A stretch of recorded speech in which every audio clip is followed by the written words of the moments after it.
Jeep showed its brand new Grand Cherokee way back in April 2009 at the New York International Auto Show. Since then, Chrysler's gone through bankruptcy, Fiat has taken over, and a lot of people have asked me, so when will Chrysler have new product? Well, the 2011 Jeep Grand Cherokee finally is here. Let's go for a drive. So what's it like in here? Well, you know, I've always liked the Jeep Grand Cherokee. I've always thought it was a pretty good combination of a great Jeep off-road ability and decent dynamics for a sport utility.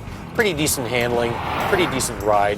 This one's better. I mean, they've improved it. The steering is just perfectly weighted for this type of vehicle. It's fairly light, but it's direct, and you get good feedback from the steering wheel.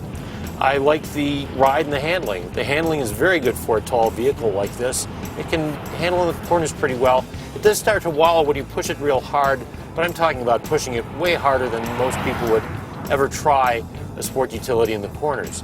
The brakes are decent too. It's not a sports car, of course. It's not trying to be something else the way, say, a BMW X5 or X6 is, but it's a very good, capable on-road car.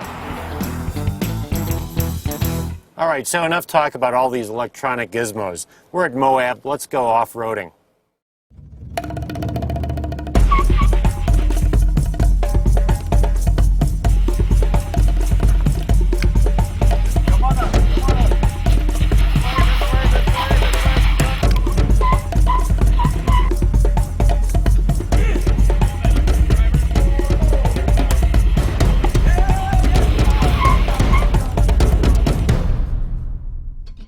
So Jeep brought us out here to Moab, Utah. Popular place with mountain bikers, popular place with off-roaders.